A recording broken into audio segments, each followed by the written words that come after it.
Bueno, emocionada con los temas de este año. Les cuento pues que espero que ustedes eh, hayan tenido la oportunidad de seguir donde habíamos dejado el año pasado.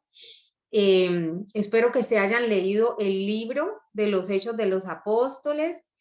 Les cuento que por mi parte es un libro que me ha hablado muchísimo. El Señor me ha hablado muchas cosas a través de este libro que estoy emocionada de compartirla con ustedes.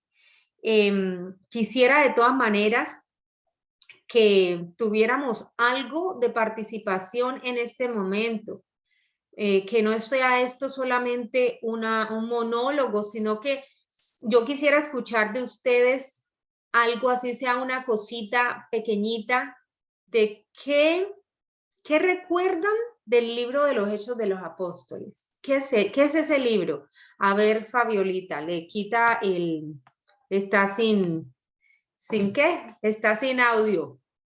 No la escucho, le vi la mano, pero no la escucho. A ver, póngale el volumen, pues. Ya. Ajá. No, Liliana, de los Hechos de los Apóstoles, ¿qué le digo yo? Ya es la vida de ellos, de los apóstoles, pues llevando el Evangelio, siguiendo pues las instrucciones de Jesús. Bueno, es lo que yo entiendo. De hecho, hoy estamos celebrando la conversión de Pablo de Tarso, Ajá. que era el que perseguía a la iglesia, y entonces el Señor se le aparece, le dice que por qué lo persigue, y entonces le dice que él es el Jesús a quien está persiguiendo. Hoy Ajá. es el día de Pablo. Ok. ¿Quién más quiere decir Bueno, algo?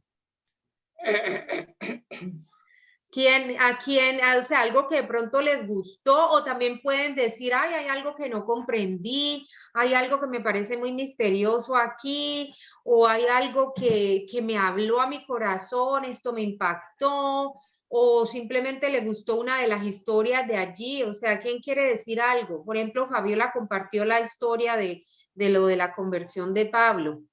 ¿Quién me más gusta recuerda mucho. alguna historia o algo que le haya gustado o no gustado? ¿Ah? Fabi, ¿va a decir algo más?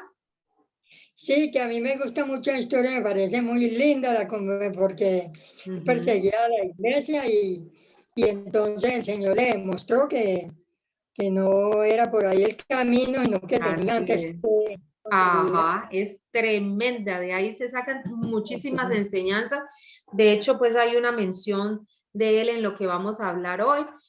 Pero sí es una tremenda, tremenda historia que donde podemos, es bien nutritiva para el espíritu. Hay muchas cosas allí para aprender.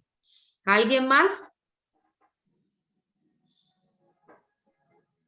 ¿No quieren decir nada? Bueno, entonces quedábamos en que hablábamos de los evangelios y pues si leyeron, saben por los videitos que aparecen en la aplicación de la Biblia, si los escuchan, pudieron haber aprendido que el mismo que escribió el Evangelio de Lucas es el mismo que escribió el libro de los Hechos de los Apóstoles. Entonces, en el Evangelio culmina cuando Jesús asciende, ¿cierto? A los cielos. Ahí es como ya el Jesús resucitado se les presentó a los discípulos y a otras personas también. Es decir, dicen que más o menos, que más de 500 personas fueron testigos oculares de un Jesús que lo habían visto fallecer, que lo habían visto ser sepultado y luego fueron testigos oculares de ver a esa persona que supuestamente había fallecido y había sido enterrado y lo vieron bien vivito, lo vieron caminando, unos comieron con él, hicieron hasta un asado, comieron pescado en la playa, en la arena. Una mañana ellos compartieron el pan en una casa, ellos hicieron varias cosas por un total de 40 días que estuvo nuestro Señor con ellos después de su resurrección.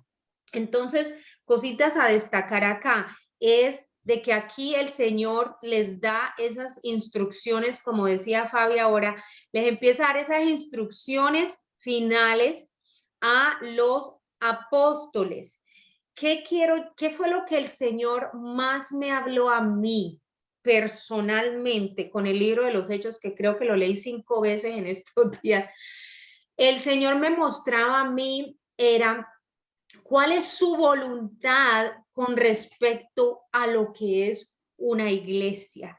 Es como que Jesús me estuviera mostrando, mire, esto es lo que yo digo que es una iglesia. Puede ser que el mundo diga, es esto, es aquello, pero así es como yo estoy fundando mi iglesia. Entonces él se iba a los cielos a sentarse a la derecha del Padre, pero empieza a dejarle las instrucciones finales a los apóstoles, porque estos 12 apóstoles iban a ser estas 12 pilares de donde arrancaba la iglesia de Jesucristo. Ellos iban a tener ya esa misión de multiplicarse, ¿cierto? De multiplicarse, no de tener hijos, sino multiplicarse espiritualmente. Cada uno, al recibir esa luz que es Jesús, empezar a encender la luz en otra persona y otra persona y otra persona para que la iglesia de Jesucristo se fuera esparciendo.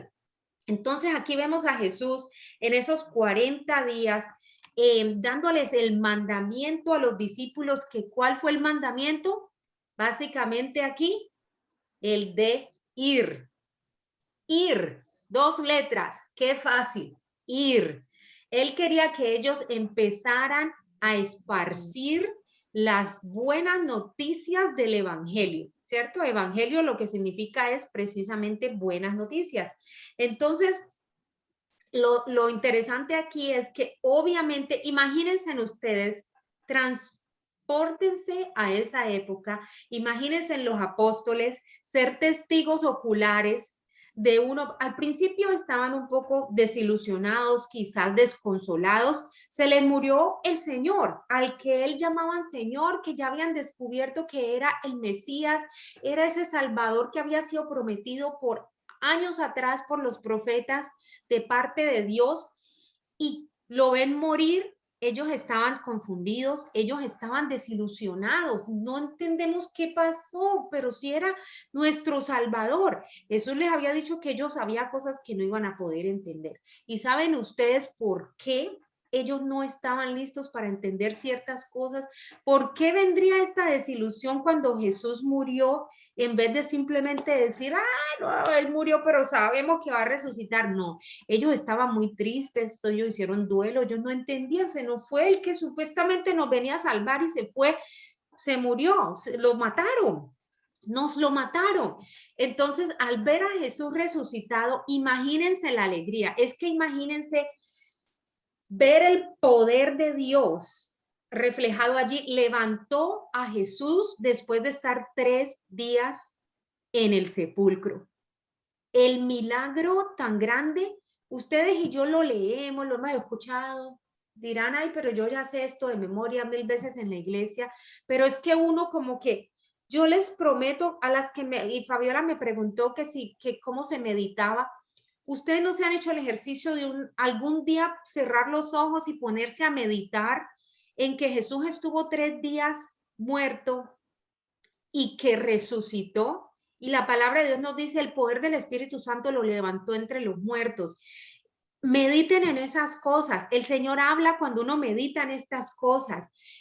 Piensen que ¿qué estaba haciendo Jesús en esos 3 días? Él se enfrentó a la muerte, cara a cara con la muerte, y la venció. Ustedes traten de imaginarse que eso no fue como que Dios, pum, al tercer día, pum, levanto a Jesús y así. Todos los demonios, todos junticos, el desfile entero de todos los que existen, estaban en ese momento peleando quizás para tratar de que Jesús no resucitara y que nosotros nunca tuviéramos salvación. Había una posición demasiado grande. El poder del Espíritu Santo para levantar a Jesús de entre los muertos, no piensen que fue cualquier cosita. Traten de ver si sus cabezas al meditar en esto pueden, si acaso, percibir, que yo lo he tratado de hacer, imaginarse el poder tan grande que se necesitó para hacer esa resurrección, ¿sí? Eso no fue cual, había una posición demónica tremenda, tremenda, tremenda, porque al enemigo no le convenía que Jesús ganara esa batalla, ¿cierto? Entonces los testigos oculares de esto, los apóstoles, están emocionadísimos porque ellos sí, lo que a ustedes y a mí nos cuesta trabajo imaginarnos, ellos lo vieron. Ellos se les bajó la quijada de ver a Jesús resucitado y la emoción y la alegría de ver que todo era verdad, de que todo lo que estaba escrito se cumplía. Y están emocionados. Entonces, ¿qué creen ustedes que pasa cuando el Señor les dice, vayan a contar esto, lo que están viendo, vayan y lleven el evangelio? Claro, ellos quieren salir en pura. ¿Quién no quiere contar una cosa tan emocionante que está sucediendo? Nuestro Salvador vive y vive para siempre. Subió al cielo, lo vimos subirse al cielo con Dios. Tenemos un Salvador que vive. Pero ¿qué les dice Jesús? Les pone, paren, no pueden ir todavía. Entonces es interesante ver cómo Jesús les dice, vayan, pero a la vez que esperen. Les da la orden que se tienen que esperar en Jerusalén. ¿Y por qué tienen que esperarse? Porque el Espíritu Santo vendrá, pero Jesús tiene que irse. De hecho, Jesús les dice algo muy interesante. Cuando ellos pues muestran esa, digámoslo, esta tristeza, inquietud, porque Él sube, por como quien dice, los dejo. Él dice, no, yo no los voy a dejar solos, yo no los voy a dejar huérfanos, dice algunas traducciones. Y es más, dice Jesús, les conviene que yo me vaya. Miren esas palabras tan grandes de Jesús, mediten en eso. ¿Cómo así? Nos conviene, pero qué rico que estuviera Jesús, que todavía lo conociéramos, pudiéramos pedir una cita con Él y preguntarle cosas. No, Jesús dijo, les conviene que yo me vaya porque les voy a mandar el ayudador. Y Él se refería a ese Espíritu Santo que también se le conoce como la promesa. Él es el Espíritu Santo de la promesa porque fue prometido muchas veces en el Antiguo Testamento. Está en Isaías 32, en Ezequiel 36, está en Joel 2. Se hablaba de que Dios vendría algún día a morar en medio de su iglesia, ya no en un templo hecho de piedra o hecho de madera, sino en un templo, en los corazones de su pueblo. Estas eran las promesas que se habían hecho años y años y años atrás. Entonces, por un momento imagínense en eso, pero ¿por qué será que tienen que esperar? Ellos están con ese corazón lleno de felicidad. Yo quiero compartir con todo el mundo estas tremendas noticias y no, hasta que no tengan el Espíritu Santo, no pueden. Y la razón es, el Espíritu Santo es el que empodera a cada cristiano, a ustedes y a mí, a que podamos llevar la noticia del Evangelio con su respaldo, con poder. Él es el que nos empodera. Así que uno puede tratar, pero si está uno haciendo las cosas en sus fuerzas, pero sin el Espíritu Santo, Jesús sabía que no iba a tener el resultado, que no iba a dar fruto eso, esa evangelización así, entonces no los dejó ir. El Espíritu Santo es importante hoy como lo era ese día que Jesús les dijo eso. Necesitan, eso nos demuestra la importancia de tener el Espíritu Santo para un ministerio, para cualquier ministerio, para llevar la palabra, para hablar con alguien. Siempre tenemos que estar en conexión con el Espíritu Santo y preguntándole qué quieres que yo le diga a esta persona, cómo quieres que yo hable, cómo que debo enseñar o qué no debo hacer, siempre en comunión con el Espíritu Santo.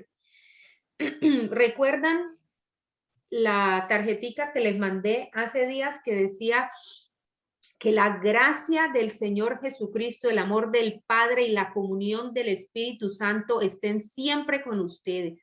Y les dije, mediten en ese versículo. En este momento no iba a hablar de eso, pero recordé ese versículo, me lo pone el Señor porque ahí está esa parte que les estoy diciendo. ¿Por qué es la gracia de Jesús, el amor de Dios y la comunión con el Espíritu Santo? Entonces, es eso. con el Espíritu Santo tenemos que estar en comunión. Esa palabra comunión fue traducida de una palabra cuya raíz significa comunicación. Nuestra labor, evidentemente aquí mostrada en la Biblia por Jesús, que estaba enseñando cómo debía ser una iglesia.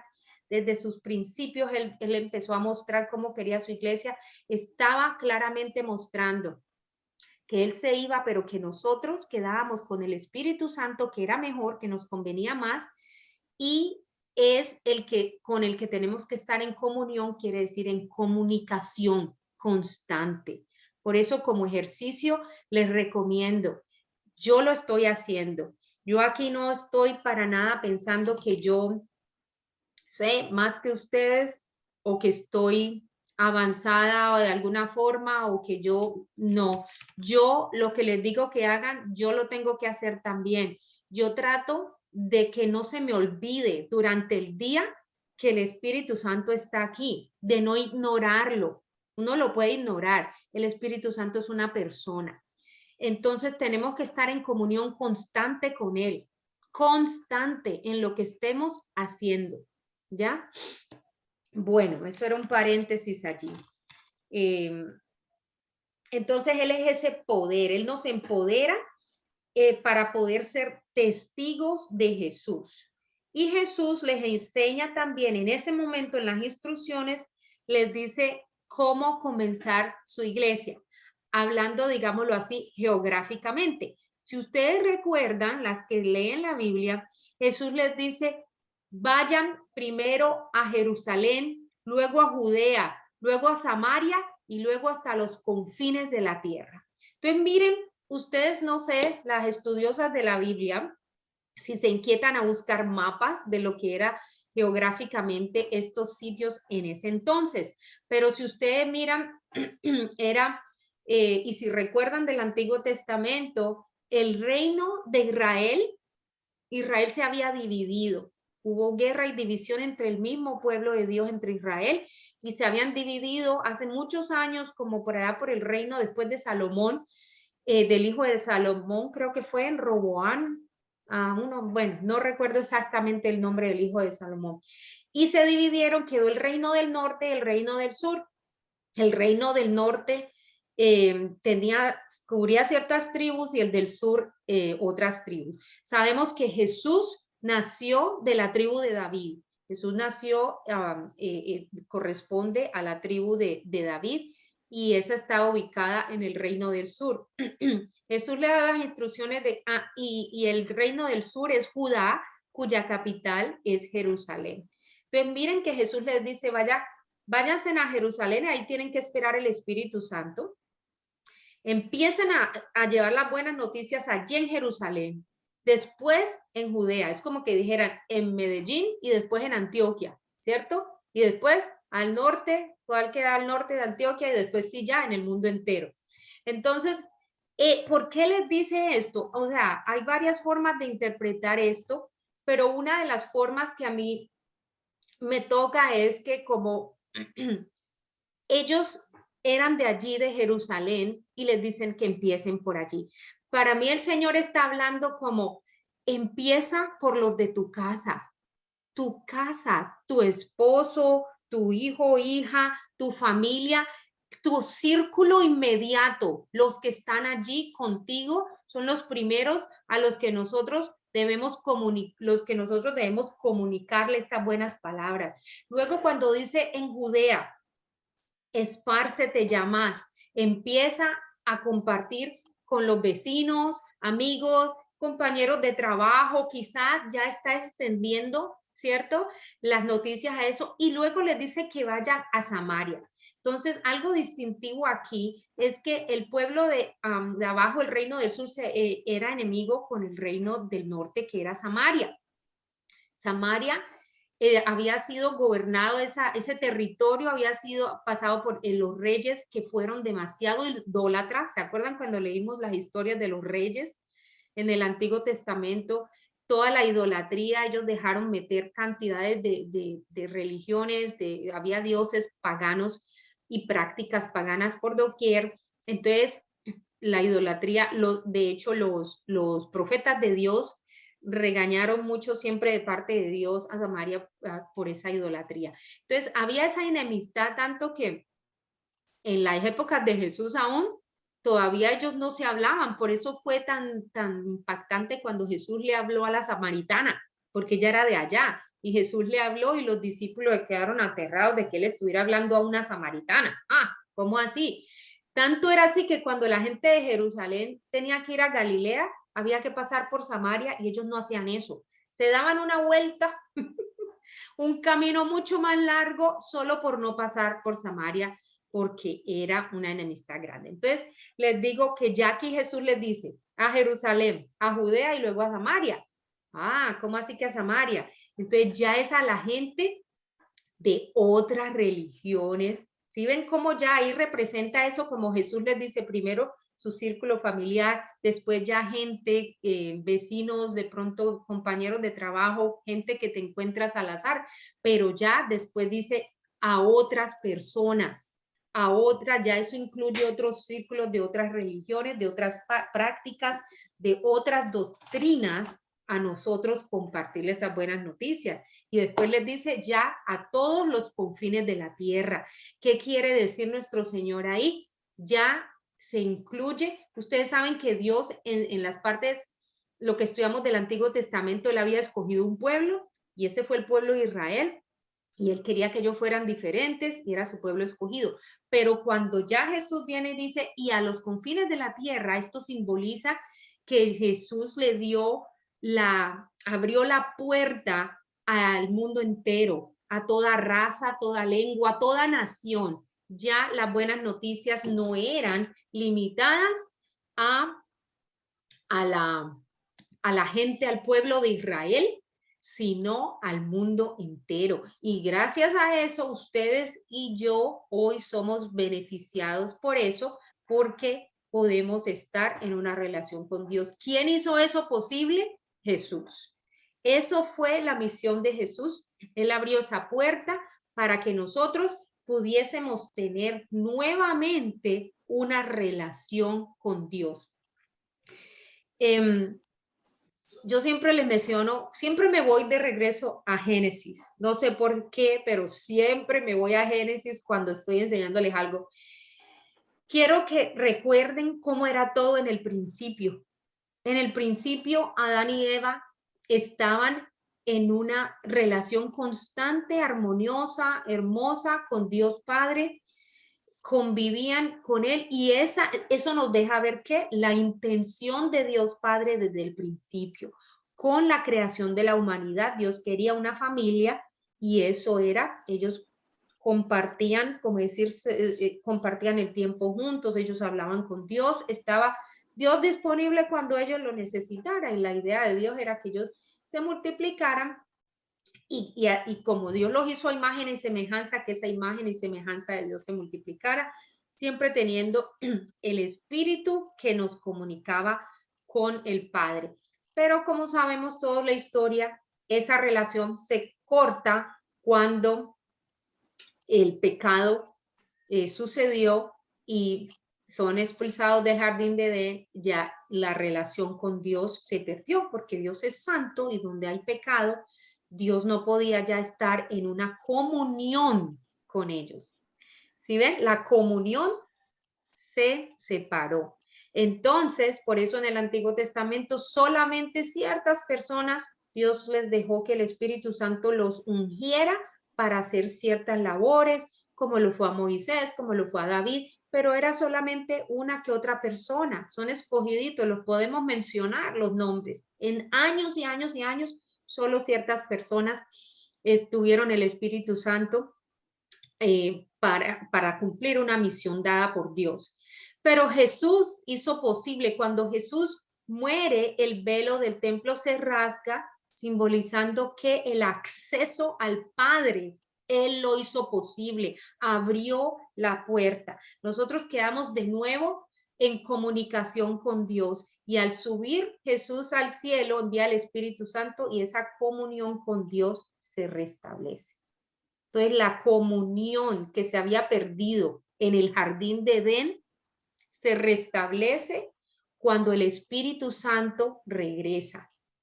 después de que Jesús lo envía. Es el Espíritu Santo, el Espíritu de Cristo, porque Cristo, incluso la palabra Cristo significa ungido. Él es el ungido de Dios. Él envió su Espíritu a morar con nosotros. Yo creo que hay muchísimas cosas que les quiero dar de parte de este libro que el Señor me ha mostrado, y todo es con relación a cuál es el anhelo de Jesús de cómo se debe construir su iglesia. El libro de los Hechos de los Apóstoles, perdón, es una clara instrucción para mí de cómo Jesús dijo que debía ser esta relación con él y cómo construir su iglesia. Hoy les di quizás una décima parte de todo lo que todo lo que tengo, de todo lo que el Señor me ha dado, pero quiero que así lo hagamos de aquí en adelante.